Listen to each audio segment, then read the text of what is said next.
औरत का घर। तुम्हें कितनी बार बताया है, मेरे तैयार होने से पहले मेरा नाश्ता तैयार हो जाना चाहिए।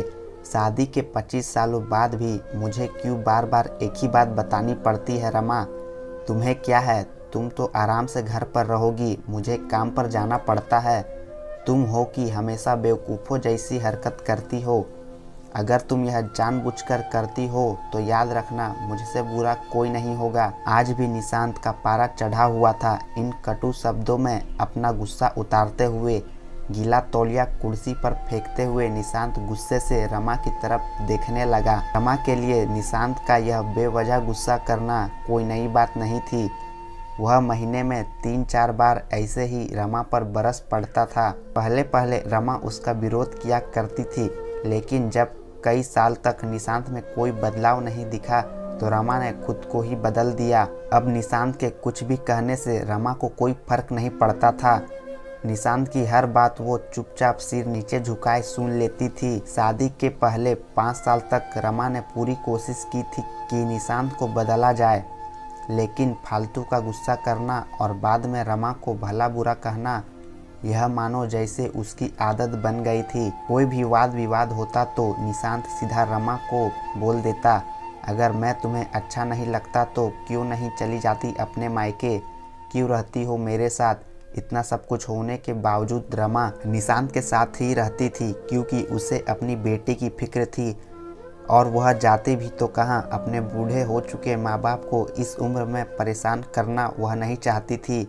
समाज और लोग क्या कहेंगे, यह भी तो उसे देखना था। वह इतनी पढ़ी लिखी भी तो नहीं थी कि खुद जाकर कोई नौकरी कर सके और अपना और अपनी बेटी का पालन पोषण कर सके। रमा को अपनी फिक्र नहीं थी, उसको फिक्र थी तो बस अपनी शादी लायक हो रही बेटी की। रमा नहीं चाहती थी कि पति पत्नी के झगड़े की वजह से काव्या डिस्टर्ब हो। काव्या की पढ़ाई पूरी हो चुकी थी, उसके लिए अब शादी के रिश्ते आने लगे थे। कई रिश्तों को काव्या ठुकरा चुकी थी। 2-3 महीने बाद एक अच्छा रिश्ता आया। रिश्तेदारों और पहचान के लोगों ने भी लड़के के बहुत गुणगान किए थे। निशांत एक शाम अपनी बेटी के पास बैठकर उसे बताने लगा, काव्या बहुत अच्छा लड़का है, पढ़ा लिखा है, बड़ा घर है, बहुत अच्छी नौकरी है। ऐसे रिश्ते बार बार नहीं आते बेटा, इस बार मना मत करना। काव्या अपने पिता से ज़्यादा बात नहीं करती थी, शायद डरती थी या शायद नफरत करती थी, लेकिन आज वो अपनी पूरी हिम्मत इकट्ठा कर बोली, मुझे अभी शादी नहीं करनी है पापा, मैं नौकरी करना चाहती हूँ, खुद अपने पैरों पर खड़ा होना चाहती हूँ।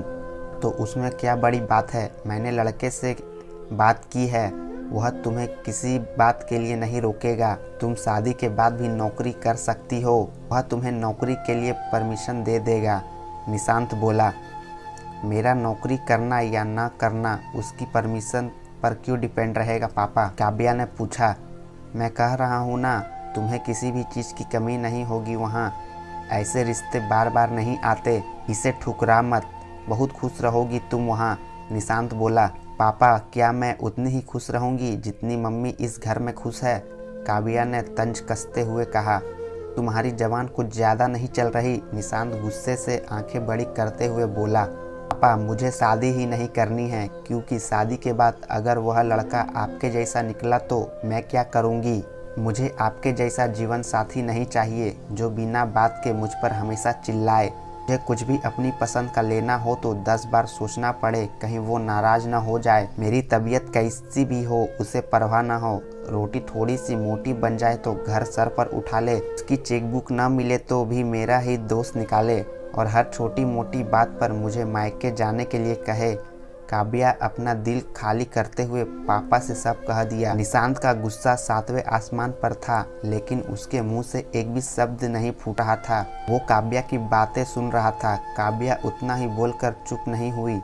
आज पहली बार वह अपने पापा के सामने इतना कुछ बोल रही थी। पापा आपने माँ के साथ हमेशा गलत व्यवहार किया है। पापा आपने माँ के साथ हमेशा गलत व्यवहार किया है। आप अपने ऑफिस का गुस्सा बिना सोचे समझे माँ पर उतार देते हैं, कभी इस बात की परवाह भी नहीं करते कि उन्हें कैसा लगता होगा। आपकी बातें सुन सुन माँ ने अपना स्वाभिमान खो दिया। निशांत आज पहली बार अपने किए बर्ताव को महसूस कर पा रहा था। वो इतना ही बोल पाया, जो तुम्हारा मन है वो करो। मैं तो इतना बुरा हूँ ना। काव्या ने निशांत का हाथ पकड़ा और बोली, पापा मुझे सिर्फ एक सवाल का जवाब दे दो। क्या आप चाहोगे कि मेरा पति आपके जैसा हो? अगर आपका जवाब हाँ है तो कर दीजिए मेरा रिश्ता आज ही, और ना है तो मुझे आत्मनिर्भर बनने दीजिए। निशांत कुछ भी न बोल पाया और वहाँ से चुपचाप बाहर चला गया। आज उसे रमा के सामने जाने में शर्म आ रही थी। चलते चलते उसकी आंखों से आंसू बह रहे थे। निशांत ने आज से अपने आप को बदलने का निश्चय किया। अगले दिन से रमा ने अपने पति में काफ़ी बदलाव देखा। वह सोचने लगी कि जो हिम्मत काव्या ने दिखाई है, वह हिम्मत अगर मैं पहले दिखा दी होती तो शायद आज परिस्थिति कुछ और होती। अब काव्या पढ़ लिख कर अच्छी नौकरी करने लगी थी और 3 साल बाद उसके लिए एक अच्छा रिश्ता आया। और उसकी विदाई पर निशांत बोला, बेटा तू हमेशा खुश रहेगी क्योंकि तेरा पति तेरे बाप जैसा नहीं है। निशांत की यह बात सुनकर समा और काव्या की आंखों से आंसू बहने लगे। दोस्तों, हमारे समाज में औरतों को भले ही देवी का दर्जा दिया जाता है, लेकिन वह स्वतंत्रता नहीं दी जाती है जो उन्हें देनी चाहिए। उन्हें बचपन से ही बताया जाता है कि वह पराया धन है। स्कूल से आने में देर हो जाए तो पिटाई मिलती है। मोबाइल पर बातें करते हुए दिख जाए या खिड़की से झांकते हुए दिख जाए तो शक किया जाता है।